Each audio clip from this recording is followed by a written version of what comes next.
জনগণ সুন্দর উত্তর দেবে। আর আমার এখন মেজাজ বয়স বেশি হওয়া যাবে, একটু ঠান্ডা হয়ে গেলাম আর কি। আমি ঠান্ডা মেজাজে বলছি, কথা বুঝছেন? আপনারা কেন এখানে হাত দিচ্ছেন? মানুষকে চাকরি থেকে বরখাস্ত করার এই পরামর্শ আপনাকে দিল কে? আমরা তো চেয়েছিলাম আরো অসহায় যারা ছাত্র আছে বা মানুষ আছে ওদেরকে সুন্দর একটা চাকরির ব্যবস্থা করবেন। বিদেশের মাটি তো যেহেতু আপনার সাথে আন্তর্জাতিক লবিং ভালো, দুবাই, আবুধাবি, মস্কট বিভিন্ন দেশের সাথে আপনার সম্পর্ক ভালো, মনে মনে ভাবছিলেন আপনি অনেক ছেলেকেও চাকরির ব্যবস্থা করবেন। কিন্তু এগুলো কি দেখতেছি আমরা? যাদের চাকরি আছে ওদেরকে আপনারা ইয়ে করছেন কেন, ছাঁটাই করতেছেন কেন? আমি ঠান্ডা মেজাজে বলছি, আপনারা ওদেরকে আবার পুনর্বিবেচনা করে আপনারা গরিবের পেটে লাথি মারতেছেন। এই অসহায় মানুষের পেটের মধ্যে লাথি মারতেছেন আপনারা। মনে রাখবেন আপনার উপরও সরকার আছে। আলাইসাল্লাহু বিআহকামিল হাকিমিন, আল্লাহ বিচারকদের বিচারক নয় কি? ক্ষমতা পেয়ে যা ইচ্ছা তাই করবেন না। আপনার উপরও সরকার আছে, প্রত্যেকের উপরে কি আছে? সরকার আছে। আয়া হাসাবু আল্লাহ ইয়াকদিরা আলাইহি আহাদ, আয়া হাসাবু আল্লাহ ইয়াকদিরা আলাইহি আহাদ। ইনসান কি ধারণা করে তার উপর শক্তিশালী আর কেউ নাই? ইনসান কি গুমান করে, ইনসান কি ধারণা করে তার উপর শক্তিশালী কেউ নেই? মনে রাখবেন বাঘের উপর কথা বলছে না কেন? আমি খুব শালীনতার মাধ্যমে বলছি। ওই দিন কথা একটা বললাম, ছাত্রকে কেন কি করা হলো, উপদেষ্টা করা হলো, এটা নাকি অনেক ছেলের আমার সম্বন্ধে হুজুর এটা কেন বললেন? তো তোমরা তোমাদের পক্ষ বললে হ্যাঁ হুজুর ভালো। যখন আমি বক্তব্য দিয়েছিলাম প্রধানমন্ত্রী বরাবর এই ছেলেরা যে আন্দোলন করছে কোটা সংস্কারের বিষয়ে, এই ছেলেদের যৌক্তিক দাবিগুলো মেনে নেওয়া হোক, আমি অনেকবার জোরালোভাবে বক্তব্য রেখেছি। এটা কিন্তু একেবারে সবার কি হয়ে গেল, পছন্দ হয়েছে। যখনই বললাম ছাত্রকে কিভাবে আপনারা উপদেষ্টা করলেন, এখন আমার দুর্নাম হয়ে গেল।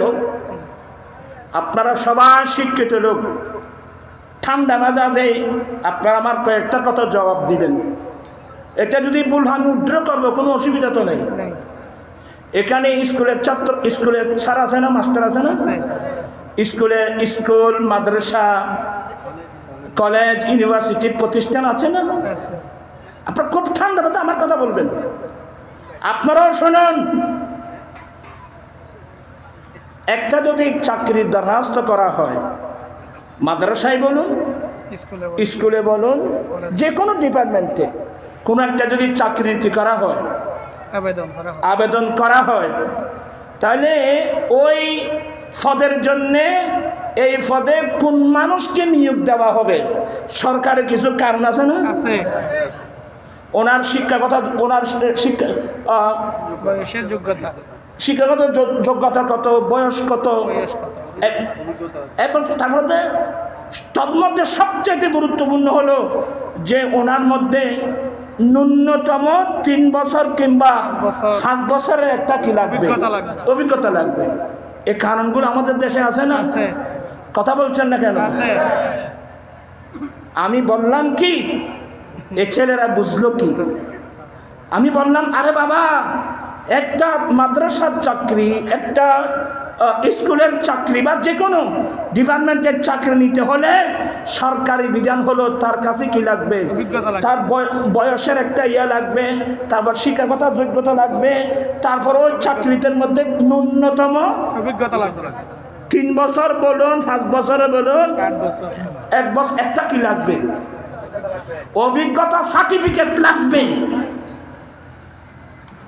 আমি আপনাদের কাছে অনুরোধ জানাচ্ছি, আমাদের দেশে যে ছাত্রদেরকে কি করা হলো, উপদেষ্টা করা হলো, এ বিষয়ের মধ্যে তাদের অভিজ্ঞতা আছে? কথা বলছেন না কেন? ওদের কোনো অভিজ্ঞতা আছে? তাহলে তাদের যে অভিজ্ঞতার সম্পন্ন ব্যক্তি আছে না, তাহলে এ ধরনের এ সমস্ত গুরুত্বপূর্ণ দায়িত্বের মধ্যে যদি অভিজ্ঞতার সম্পন্ন ব্যক্তি যদি নিয়োগ দেওয়া হতো, তাহলে দেশের জন্য লাভ হতো, সমাজের জন্য কল্যাণ হতো, লাভ হতো। আমি একটা কথা বললাম যেটা তো কানুনের ভিতরে, এটা আমার অনেকে নাকি আমাকে কয়েকজন বলছে, হুজুর আপনি কি দরকার আছে এগুলো বলা। আমি কি দরকার আছে বলা হয়নি? আমি কি অন্যায় কথা বললাম? ঠিক আছে, আপনি আমাকে বুঝাই দেন, যদি বুঝাই দিতে পারে আমি উদ্ধার করবো, কোনো সমস্যা তো নেই। কিন্তু যে কোনো কাজের মধ্যে কাউকে দায়িত্ব হলে ওই দায়িত্বের মধ্যে ন্যূনতম 3 বছর হলেও কি লাগবে, 1 বছর হলেও কি লাগবে, অভিজ্ঞতা লাগবে। এই ধরনের অভিজ্ঞতা সম্পন্ন ব্যক্তি তো আলহামদুলিল্লাহ আমাদের দেশে অনেক আছে না? ইউনিভার্সিটির মধ্যে অনেক বড় বড় ভালো ভালো ইউনিভার্সিটির প্রফেসর আছে না? অভিজ্ঞ মানুষ আছে না?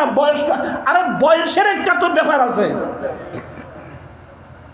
আমি হাদিস আর আপনারা যদি ইসলামী দল হয়ে থাকেন, আমি আপনাদের কাছে প্রশ্ন করছি, আপনি যে দলের হন, মজলিসে শুরা যাদের পরামর্শে রাষ্ট্র পরিচালনা হয়, আচ্ছা কোন কোন মানুষকে মজলিসে শুরার মেম্বার করা হয় বলবেন? একটু দয়া করে, একটু দয়া করে বলবেন।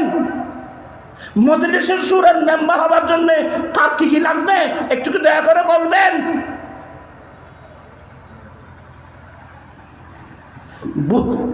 আপনারা বলে কি করতেছেন?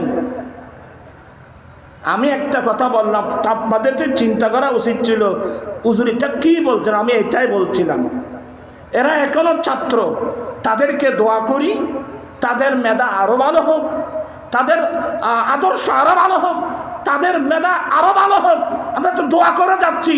কোন দলের এগুলো আমরা চাই না, আমরা মেধাবী ছাত্র চাই। দোয়া করে হায়াতে বরকত দাও, মেধার মধ্যে বরকত দাও।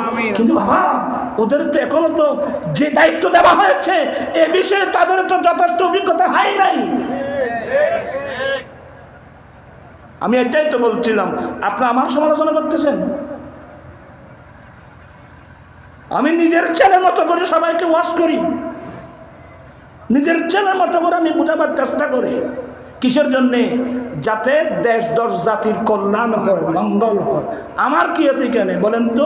আমি কি আপনার কাছে চাকরির দরখাস্ত করতেছি? আমি বুঝালাম এই জিনিসটা, কিন্তু অনেকে এগুলো রং বুঝছে। তো রং বুঝলে আপনি আমাকে বুঝাই দেন, আমি প্রয়োজন উদ্ধার করবো, অসুবিধা তো নাই। তবে দোয়া করে যাচ্ছি তোমাদেরকে, তোমরা অভিজ্ঞ হও, মেধাবী হও। দোয়া করে যাচ্ছি যাদের তোমাদের মেধাটা দেশ দশ সমাজের জন্য কি হয়, কল্যাণ হয়, মঙ্গল হয়, দেশ দিন দিন উন্নতির দিকে যায়। আমি আর কথা না বাড়িয়ে, মনের মধ্যে অনেক দুঃখ আছে, অনেক ব্যথা আছে। অনেক সময় কিছু বললে আমার কাছে অনেকে ফোন করতেছে, আমি কি বলতেছি তোমরা এগুলো, আমি তোমার কথায় চলবো? আল্লাহ আমাকে বিবেক বুদ্ধি দিয়ে নাই। হ্যাঁ, আমি যদি কারো সাথে কোনো হিংসাত্মক কথা বল, আমি তো আজ পর্যন্ত আমার জীবনে কোনো দিন আমি কারোর সাথে হিংসাত্মক কোনো কথা, তুমি যে দলের হো কোনো অসুবিধা নেই, তুমি আমার পাশে আসো। তারপরে দোয়া করে যাচ্ছি। আর আবারও বলে, লাস্ট আবার বলে যাচ্ছি, যে ছেলেদের চাকরি থেকে আপনারা কি করলেন, বরখাস্ত করছেন, আমি খুব বিনয়ের সাথে বলছি, এটা পুনর্বিবেচনা করা হোক, এদেরকে আবার চাকরিতে কি করা হোক, বহাল করা হোক, এই আহ্বান জানিয়ে। আর নতুবা আপনারা যে কাজ করতেছেন, সামনে কিন্তু এই দেশের সবার তো ঠিক থাকবে না।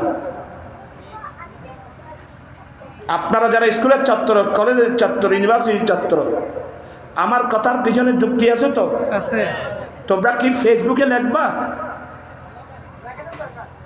তোমরা কি আমার এই কথাগুলো পক্ষে লিখবা? অবশ্যই।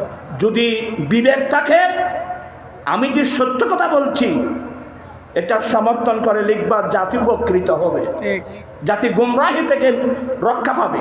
ঠিক। আমি আর কথা না বাড়িয়ে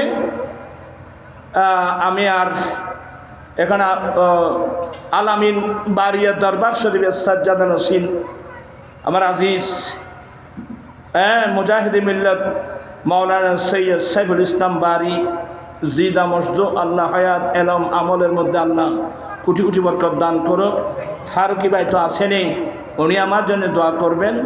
আসলে আমি যে থেকে রিমা পড়েছি ওখানে আর আসিনি, তো মন মানসিকতা এমন ভালো নাই, আমার আম্মার অবস্থা ভালো না, একটু আবারও দোয়া আছে। বিশেষ করে এরা ছেলেরা আল্লামা ইসাফুরি রহমতুল্লাহ আলাই স্মৃতি পরিষদ, এর ছেলেরা আমাকে গতবারও এখানে আসছিলাম না, আমি গতবারও আসছিলাম, এরা এবারও আমাকে মহব্বত করে আসার সুযোগ দেওয়ায় তাদের আমি শুকরিয়া আদায় করছি। এই সংগঠনটা আল্লাহ মজবুত করে দিক, আজীবন যেন খেদমত করতে পারে। আল্লাহ সবাইকে সে তৌফিক দান করুন। ওয়া আখিরু দাওয়ানা আলহামদুলিল্লাহ আলামিন। আসসালামু আলাইকুম ওয়া রাহমাতুল্লাহি ওয়া বারাকাতুহু। মারহাবা মারহাবা। এতক্ষণ পর্যন্ত